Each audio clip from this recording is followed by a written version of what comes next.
Good afternoon, everyone. Welcome to the track sessions of the 16th edition of the Annual Information Security Summit. This particular track session is dedicated to deliberating on an important area which is becoming a priority for enterprises, which is governing the security affairs on the cloud environment. In order to do the honors for this particular track session, we have an eminent panel that has graciously agreed to join us for the discussion today. To moderate the session, we have Ms. Garima Gupta. Garima is MOAI IT Security Specialist for Ericsson. Can we have Garima on stage? Welcome, Garima. Next, we have Mr. Vijay Mahajani, Principal Consultant for Infosys.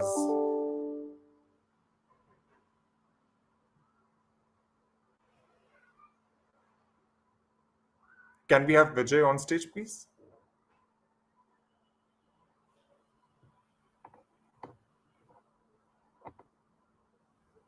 Okay, so meanwhile, let me invite Mr. Rajesh Nair, Head Cloud Management Business for VMware India. Welcome, Rajesh, on stage. Next, can we have Mr. Ved Prakash, Senior Business Development Manager, Banking and Enterprise India for Thales Group. Welcome, Ved. And last but not the least, we have Mr. Sanjay Pogaonkar, CISO, SBI Mutual Funds. We are trying to get Mr. Sanjay on board. Meanwhile, I'll request Garima to kickstart the discussion. Can I go backstage, please? Thank you. Sure. Thanks, Aditya.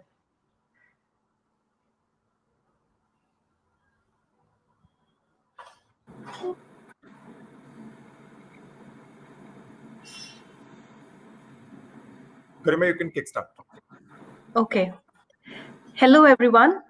Welcome to today's session on cloud security governance.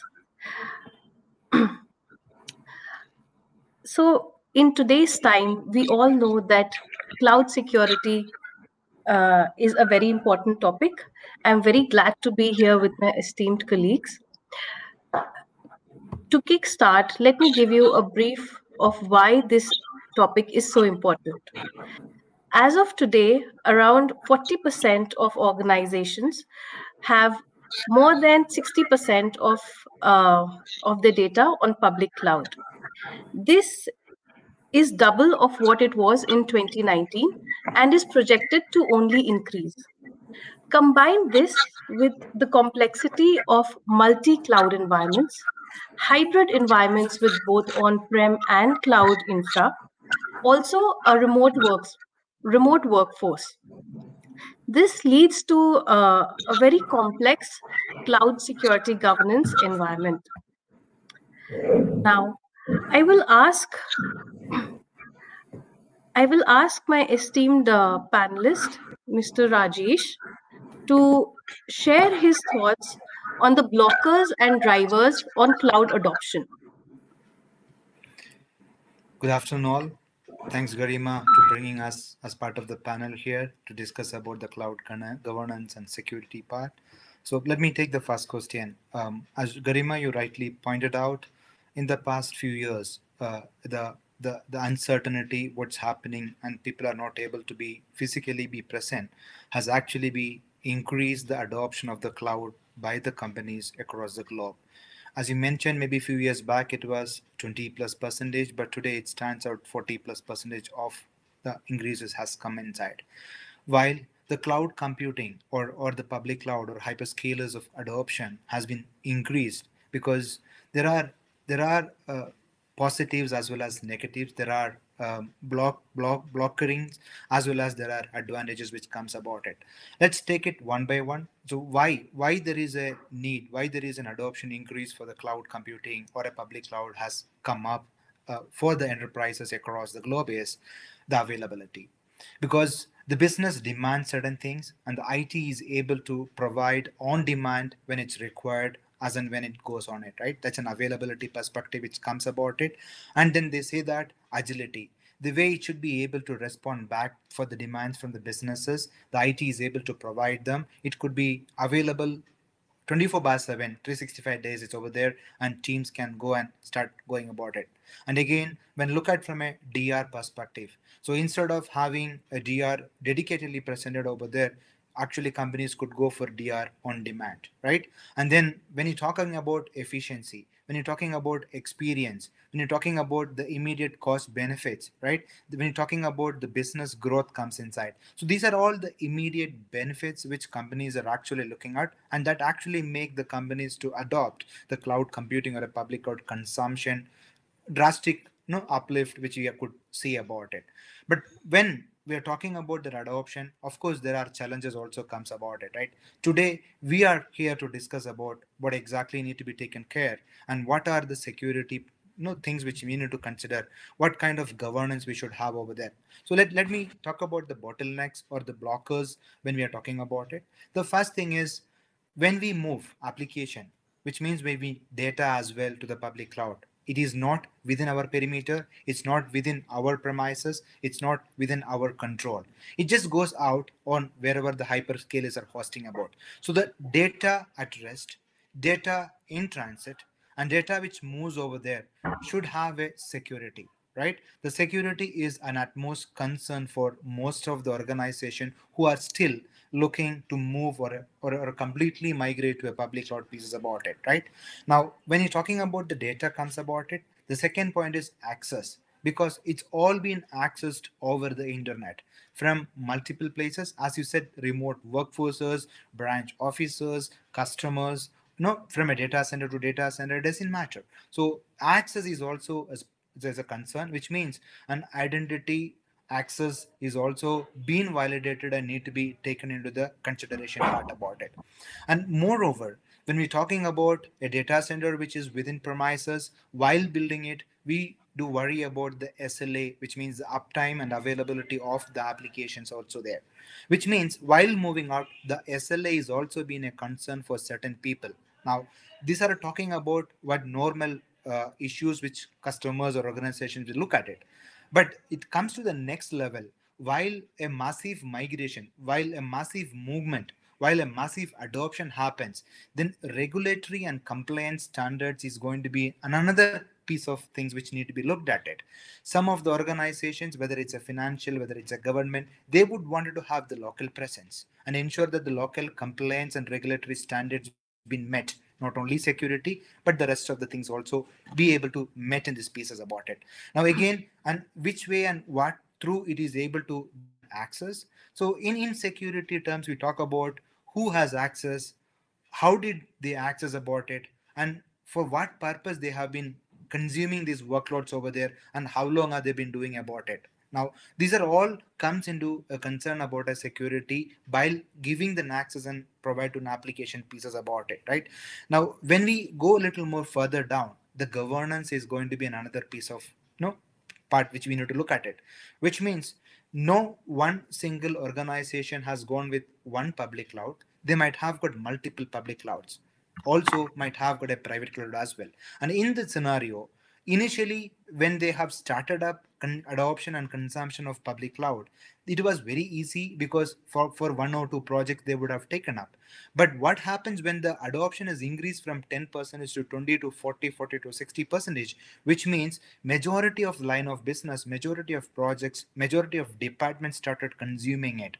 So the concerns which I hear from them is that we would like to see that who can access what percentage of the cloud infrastructure, and how do we able to restrict that, how do we Yes. able to control that, how they will be able to take it forward and move forward about it. Moreover, not only governance, not only security, not only regulations, but cost is also become a one more major concern which people should look at it. And I would think that these are all primary bottlenecks or blockers as of now why people are not going all out, and security and governance are going to be of utmost concern for most of the organizations. Absolutely. Thank you so much, Rajesh. Thanks. Brilliant thoughts there. Ved, if I may move on to you, what are your thoughts on data security requirements for data that is being migrated to cloud? Can you share some use cases with us and some real world examples that you've seen with us? Sure, Garima. In fact, thank you very much for having me for this session. And I will continue to add on to what Rajesh has actually mentioned. And my answer would be in two parts. So let me cover the first part, which I would like to talk about the top 3 challenges in the data security measures in taking the cloud journey. And the second part, I will talk about the key technology in data protection, which is in consideration. So as Rajesh is definitely betting that organizations are moving to cloud journey because of the benefits like faster deployments or increased flexibility and a better cost and customer experience. The number one challenge in this journey to cloud is who is responsible for the security in the cloud, not security of the cloud. So if you see, cloud service providers follow a shared responsibility framework, meaning this dictates the security obligations of a cloud computing provider and its users to ensure accountability. And in this model, it's very clearly called out whether you are taking the approach of infrastructure as a service, platform as a service, or software as a service model, you are responsible for the data and hence the security of this data. Then we come to challenge number 2. How do I maintain security controls on this data and in my cloud infra? What controls am I going to be left with post this migration in the cloud? How do I manage my PII data risk, personal identifiable data that we are moving in cloud? How do you subscribe to the mandates from the audits, internal audits that you need to adhere to? And then the very critical part in terms of the compliance and regulations that the business needs to align with. So these are, again, the second important challenges that comes up. And the third challenge, as we also just heard, is the multi-cloud environment. The adoption of multi-cloud environment is creating operational complexity. And because each cloud have their own unique capabilities and controls. And in our recent survey that we recently have done, we found that a lot of organizations are looking as a migration journey in terms of lift and shift model. What I mean is that they are just considering moving existing workload to cloud with the minimal changes. And that brings a lot of gaps in the protection measures, and securing the PII data that way becomes your number one prerogative for any organization which is taking this journey. If you see, I happened to heard in one of the other informative sessions that more than 2 billion sensitive records have been exposed due to breach in cloud security in last 2 years.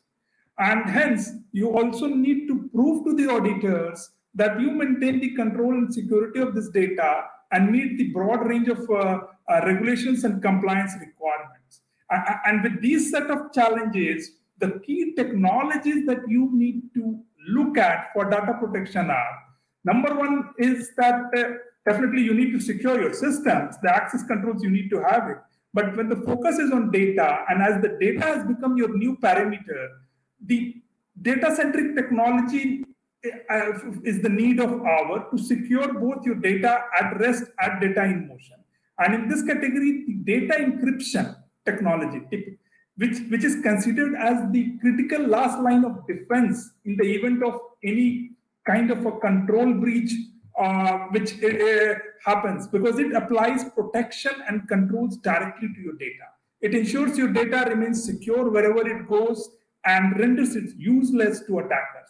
So that's the first important technology. And the subset of data encryption technology would be bring your own keys as well as bring your own encryption. I mean, bring your own encryption, which I will talk maybe in the subsequent session as we progress. The second technology would be tokenization, which is where you assign just a random surrogate value known as token to the original data to avoid the easy identification.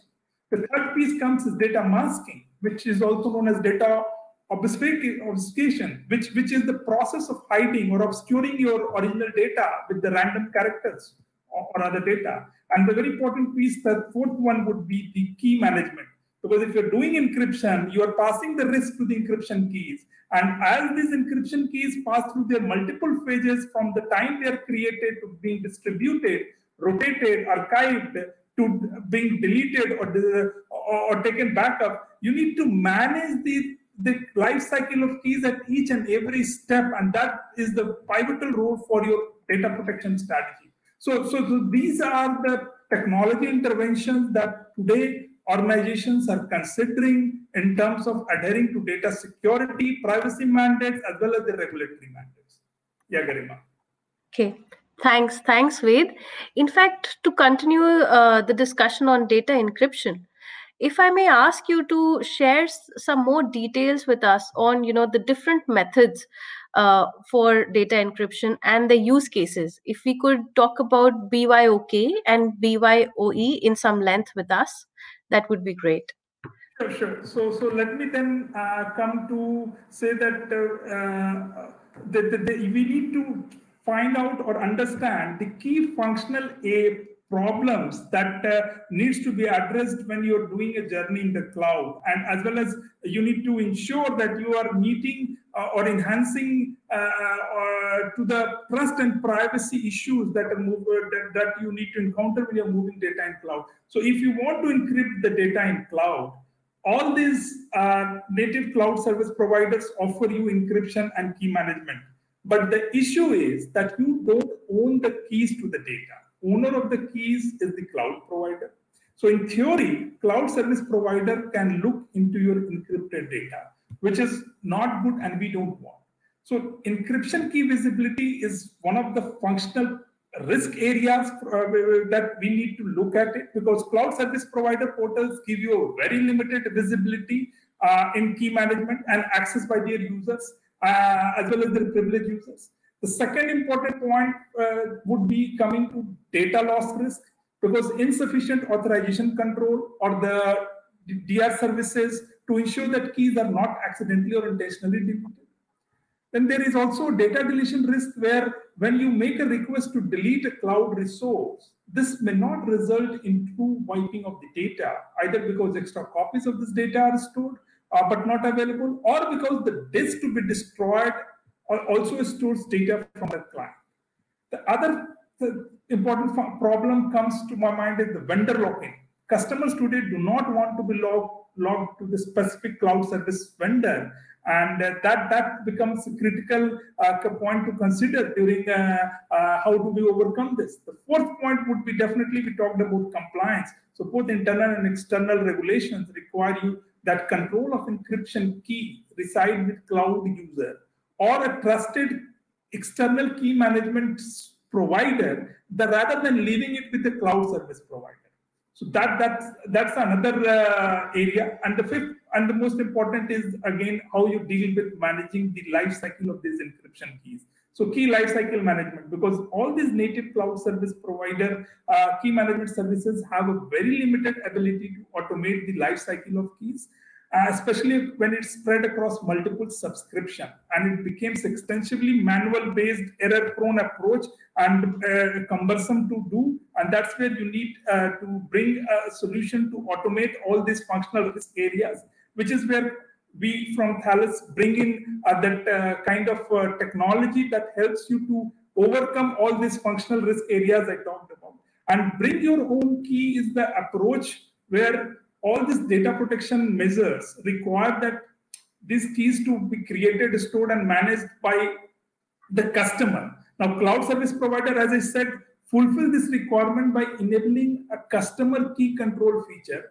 And this is the approach that is called bring your own key, where you create the key on premise and then import it to the respective cloud environment, whatever be it is, agnostic to the cloud providers. And you are in control, or you have the ownership of this key rather than leaving this key with the cloud service provider. So I will come to the use case and where this has been implemented. The next important control would be bring your own encryption, which is very simple, which gives you total control of securing your data in the cloud. You don't use the native encryption technique offered by them, but you take your own encryption process or own encryption engine out in the cloud service provider. But the bottleneck out here would be that bring your own encryption will only work where you are securing the data in infrastructure as a service or as a platform as a service. You will not be able to implement it on SaaS-based where it's software as a service and where it is not in your control. So there it is mostly recommended as bring your own key. And the applications like Office 365 or the video eKYC or the CRM application that recently one of the large organizations moved to the cloud service provider, they had this mandate that they want to keep the control of the keys with their team. And that is where they implemented the recommendation from us with using the technology that we bring in, which helps to do them the multi-cloud key lifecycle management, along with the mandate to comply with the regulations from various bodies like RBI or from the PCI per se, and that helped them to basically address all these challenges that initially they were facing when they were thinking to move the CRM on the cloud. So that's the immediate use case which has come to for us to refer me for here. But the use cases can be for any workload which has a PI data and you are moving it in cloud. I mean, you need the solution to address the challenges that I talked about. Great. Thank you so much, Ved. Great thoughts over there. Thank you so much for sharing so much with us on data security. Rajesh, if I may ask you around security governance, right? So security governance is complex, right? What are the challenges that you see in a multi-cloud hybrid environment? And what are your thoughts on how organizations can overcome these? Yeah, thank you, Garima. Very valid point and question. Thanks with giving us more insight about the security and the compliance perspective side. Garima, as you rightly pointed out, I'm sure all of us are looking for this. When we're talking about multi-cloud, right? So which means that the workloads are already started running or started moved out on multiple hyperscalers or public clouds over there. And governance is an utmost concern for many customers. So before getting over there in an exact point over there, while the organizations look for public cloud as an adoption mechanism over there, so we all talk about 5R, right? So we say that we need to, multiple ways to look at it. We say that we need to retain certain application. Some say that we need to rehost application. Then people say that we need to re-platform applications. Then they say that we need to rebuild application. Then they say that either we need to retire or then we need to reuse it, right? And there are multiple 5Rs we normally talk about while talking about the public cloud and multi-cloud pieces about it. So which means the migration of an application from where you are running today, which could be an on-premise to a public cloud, is an utmost concern for everybody, right? So what way, whether rip and replace, whether we will be able to move what exactly is running in on-premises to a public cloud, who will be able to help us do about it? And then if we are not able to do it, if you are going for a native cloud over there, then how do we ensure that the skill gap analysis, right? The existing team who is managing these cloud on-premises may not be skilled enough to run and taken care of security, network configuration, other stuffs in the public cloud pieces about it, right? That would come and then second pieces about it. Now, the fourth and important point, which Ved also mentioned about data integration, right?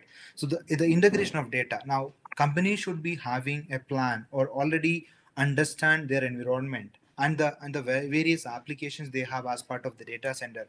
What should actually reside in public cloud? What should reside in on-premise? Depends on the data importance and data security in a concern, and they need to be taken into the point of architecture discussion about it.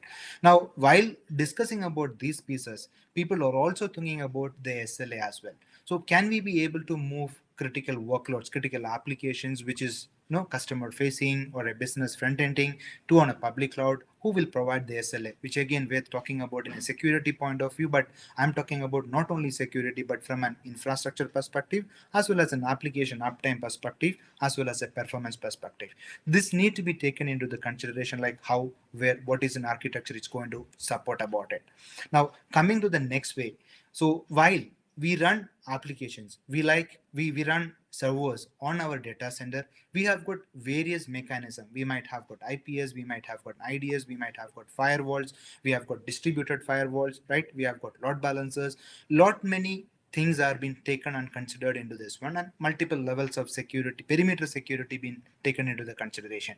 But while moving into the cloud, where these workloads are running over there, how we will be able to understand some kind of misconfiguration which lead into malicious activities in the application where the data is residing, where the workloads have been running about it, right? So one we do about this one, and we should also need to be ensure that how we will be able to prevent these misconfiguration problems, malicious activities which comes about it, which means that we should be having a complete visibility of the workloads running into the multiple clouds, multi-cloud environment. The tool should be able to provide us the visibility saying that, okay, there is a problem, seems to be a configuration issues, there seems to be a malicious activities coming over there. But again, is some tool which needs to tell us, inform us, report us, right? Which means that the tool should already knowing about there are certain security issues been already happened, and those standards have been considered into the in the database, and then looks at it and come back and report back to the organization about it, right? Now, while talking about this, different verticals, different industries have to go through various complaint standards. It could be CIS, it could be GDPR, it could be HIPAA, it could be ISO 27001, it could be NIST, it could be cloud standards, it could be PCI. Doesn't matter, right? Depends on whether it's a healthcare, whether it's a financial institutions, whether it's manufacturing. It just keep going, the list of it. And again, while running about a multi-cloud, the security on a compliance and regulatory standards is also very important pieces. Now, while having multiple clouds, just take an example of the top 4 or 3 or major hyperscalers. We have AWS, Azure, Google, Oracle, and we have Alibaba, right? So we have got all major players are there in the market. While an organization have a multiple cloud accounts, just imagine a user or a project team wants to deploy certain workloads in public cloud. How do they able to get to know that which one is an optimal one for me to use it? Which means there should be an option provided by the IT to the end user while they go for a self-service, which is the primary use case for any cloud, right? So it should be able to tell them, okay, if I choose it, the hyperscaler 1 or 2 or 3, which one is going to give me a cost effective, most optimal solution to run my particular project over there in this one, right? And that is also required. Now, second point, now every user who has an access to this particular multiple clouds can actually go and consume the workloads. There is no limitations if you don't put it, no restrictions if you put it, no governance in the place, which means whoever is going to requesting for a workload or an application will get provisioned and start consuming about it. In my point of view, governance comes first there, because who is accessing for what purpose need to be approved by the business lead from that point of view, and then it goes to the IT to check it that whether we are putting it in the right place or not, with the right access, with the right security, all the frameworks in place, then approval. It means the multiple levels of approval is also been given as one kind of a governance for the team, right? The third point, coming not only on aspects of approval or governance, but it is related to the cost. Each line of business, each project, each department contribute to this particular infrastructure expenses, and based on what budget they have been provided, the governance mechanism, the governance tool should allow them to whether to provision or not to provision, or intimate them saying that they are almost reach whatever level of consumption. Else, every organization will end up doing an over provisioning and end up paying excess amount of money which will go out, so which outflow cannot be controlled in that factor as well, right? All these points while we talking about it, which comes into a concern for every organization, everybody who manages the multiple clouds or a single cloud, it doesn't matter. So I'm just trying to summarize this point here. One could be a multi-cloud security, right? So not only a security, it should be giving a deeper insight about what we are running, how we are running, who is accessing about it, what kind of changes, what kind of a security measures we have taken into this one, right? And then we should have one automated response, which means an immediate response. Even if there is kind of malicious activity, misconfiguration, things comes inside, report it back to the relevant team. Now, collaborate. Collaborate means earlier it was just one IT team. Now we have got a cloud ops team. Now we have got a cloud security team. Now we have got an internal IT team, etc., etc. So the particular way we are looking at it, all the teams should be able to have got a unified view so that it will be able to collaborate and come up with a real solution what it comes about it. Now again, it cannot be just happen and then go and report it back. It should be a real time detective, right? So whatever the detections happen, that should be real time which comes about it. So all these things, when you're considering about it, the governance and the security is an utmost important factor while any organization look for a multi-cloud journey as a part of the transformation journey which they are already embarked on. So this is very, very, very important when you're talking about a multi-cloud part, Karima. Great. Thank you so much, Rajesh. Great thoughts there. Thank you. Hi, Sanjay. May I, hello. May I ask you to share your thoughts with us around greater adoption of cloud?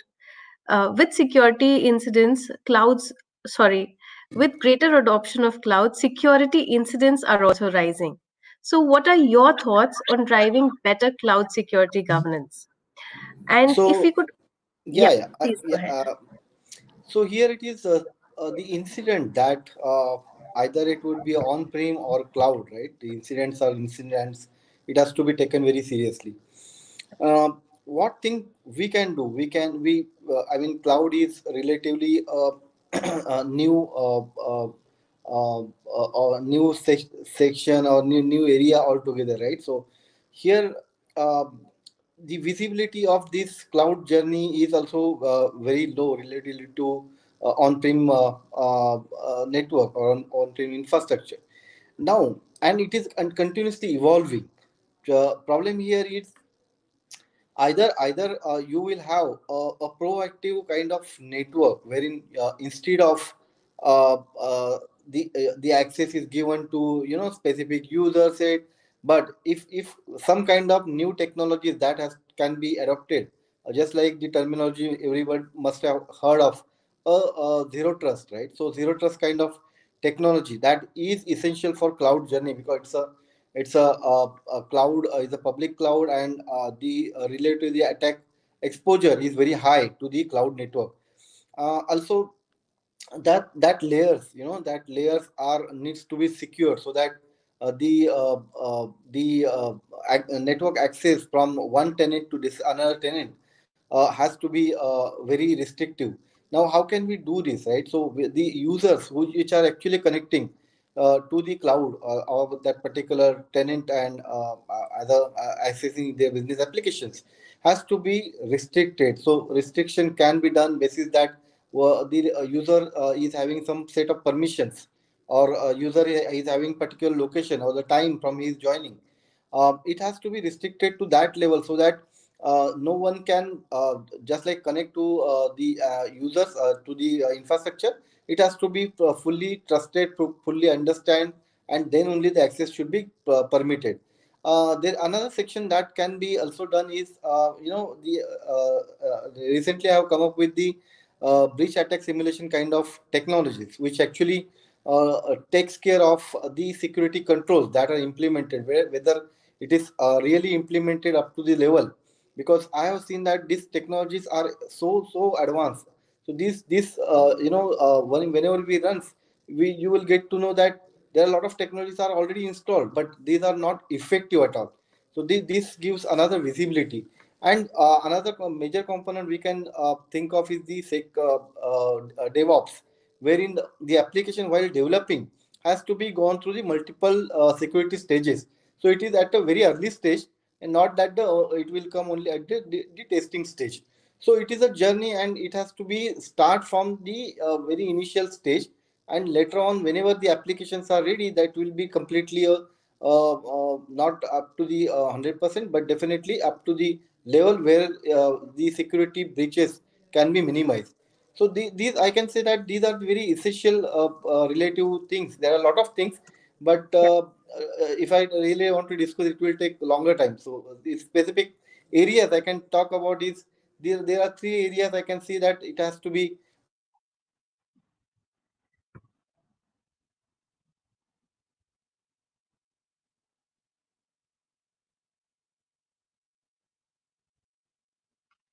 Yeah, please go ahead, Sanjay. You were summarizing the three areas.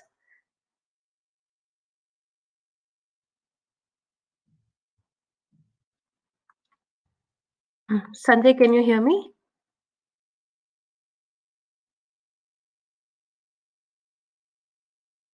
Let's just give Sanjay a minute.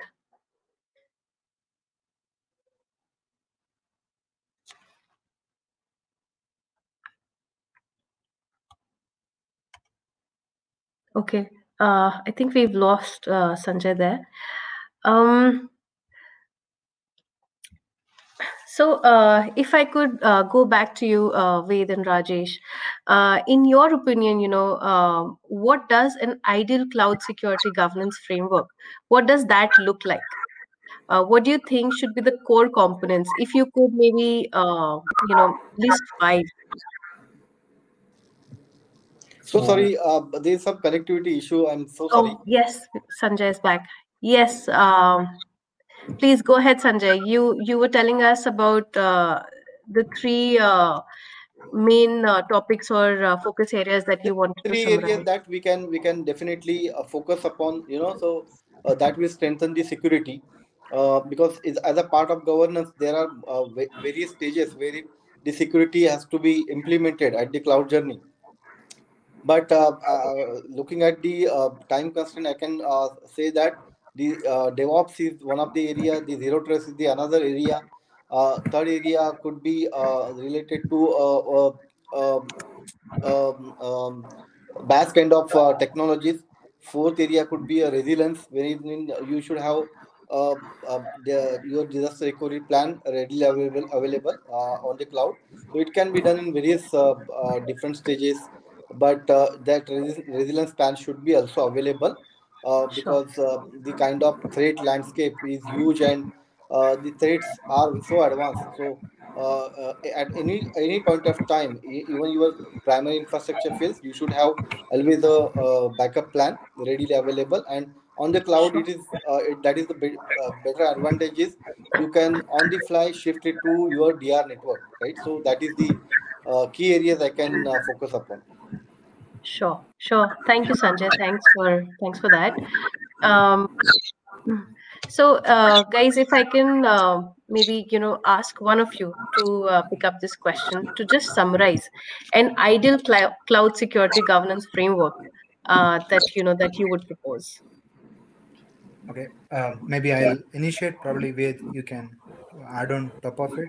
So, Garima, what we discussed right now is that it is not that customers are not going to go into public cloud. Definitely, the adoption will go up, and you see that organizations will consume even more and more public cloud, and workloads will be migrated over there as well.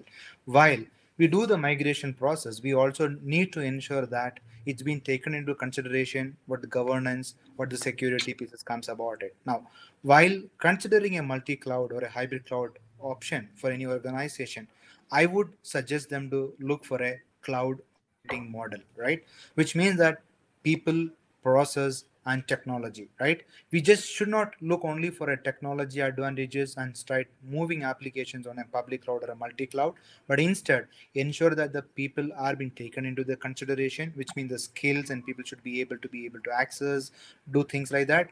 And again, the process comes about it, how security, how the migration things happening about it, how the regulatory compliances pieces about it, how do we able to do a unified management or multi-cloud management pieces about it, and the public cloud securities related to configuration mismatches, malicious activities, right, as well as the data integrity which resides on this. I would certainly urge people to look for a cloud operating model while thinking about having a multi-cloud architecture as part of their organization's expansion or infrastructure over there. With that,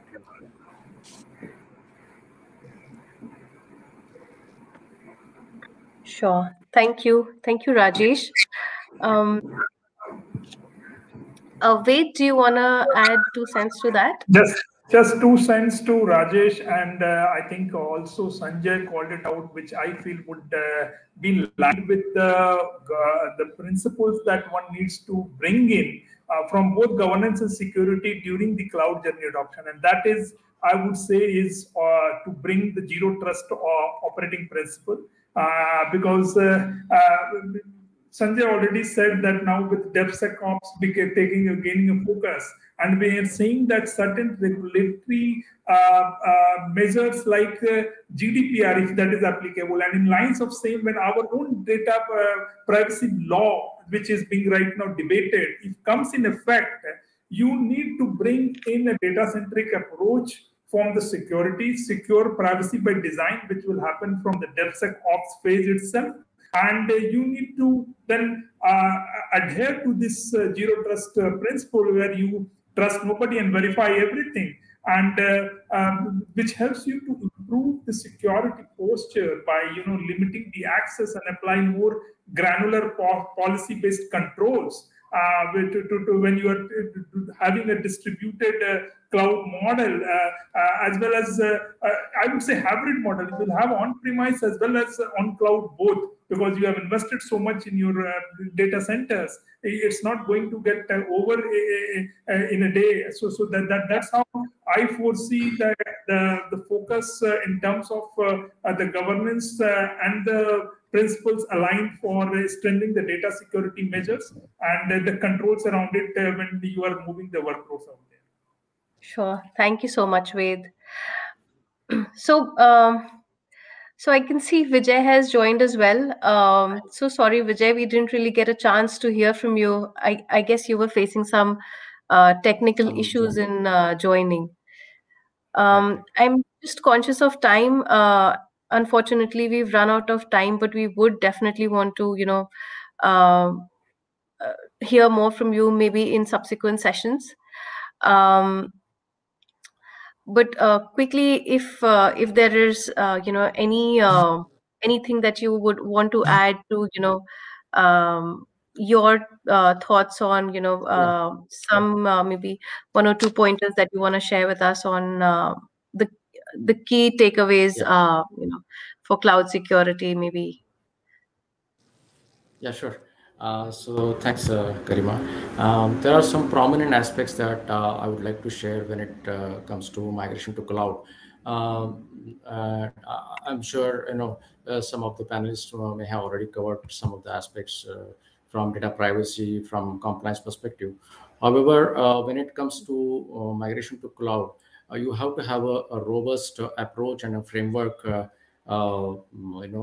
in terms of identifying the security requirements right from the beginning all the way till go live.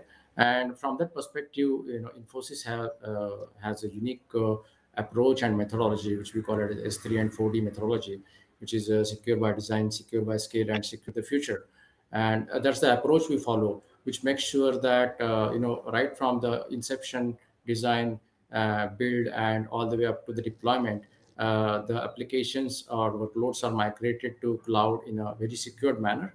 At the same time, we have a 4D delivery methodology, which is basically make sure that at each phase of the migration, right from the business requirements gathering, the data classification, the application business criticality, the high-level design, the deployment, as well as monitoring and management aspects are taken care in the cloud and in the hybrid model as well. So, prominently, the risks which are to be seen and the focus areas from cloud perspective are the API security, because everything in cloud is driven by APIs. For example, your monolithic application in on-prem may work very well, but when you migrate to cloud, you have microservices, you have containerized, environment where each functionality is talking to other using API. So, you may prominently consider OAuth's top 10, but in cloud, it is OAuth's API top 10, which is very prominent area. Second area of consideration when it comes to cloud migration is basically your CASB, because CASB is the very powerful tool, Cloud Access Security Broker, wherein you are able to monitor the users, how they are, what data they are uploading to cloud, what transactions they are doing, and especially in the in the context of COVID-19, that the users, the employees are no more working from your own data center or your own branch offices or corporate offices. They are working from home. So you have to have a complete governance and monitoring model in place, and which is taken care by CASB.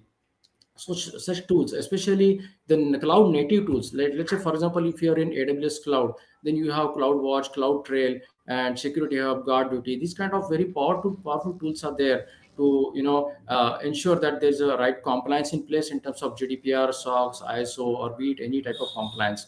Or if it is, let's say, if you are going to Azure cloud, then you have Azure AD, the compliance manager, and there are other powerful tools which you have to implement in terms of two-factor authentication, etc. So you have to ensure the integrity of your IDAM with your on-prem solution as well. So these are some of the prominent aspects that I would like to state here in the given short time. Yeah.